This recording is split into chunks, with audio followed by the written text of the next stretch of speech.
ออกมาคนบักถั่วคือเก่าเด้อมื้อนี้ติวต่อฮดเอกมื้อน่ะ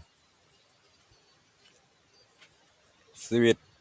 การมาอยู่ของชาวชนบทมีปลูกฝังเลี้ยงสัตว์เนาะและอาชีพหลักๆก็แม่นเฮ็ดนาเป็นไร่เฮ็ดนาหลังจากแล้วไร่แล้วนาก็ปลูกฝังปลูกพืชชนิดต่างๆต้นแม่นมักถั่วมักแตงผักต่างๆ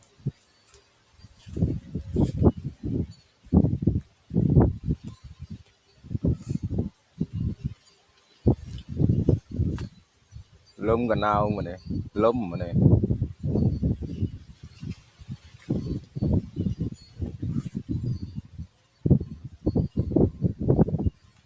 มักถั่วก็กำลังเป็นดอกสิเป็นหมากแล้วเด้แล้วไผต้องการก็สั่งได้หรือว่าอาชีพเสริมของชาวชนบทเฮา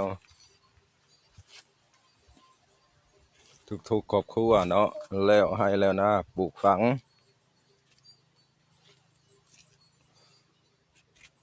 แล้วไร่แล้วนาปลูกฝัง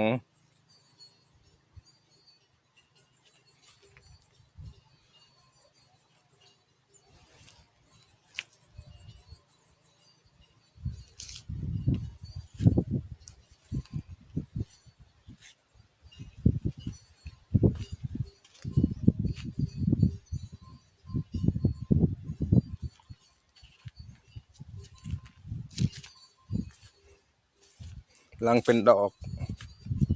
จังได๋ก็ได้เก็บ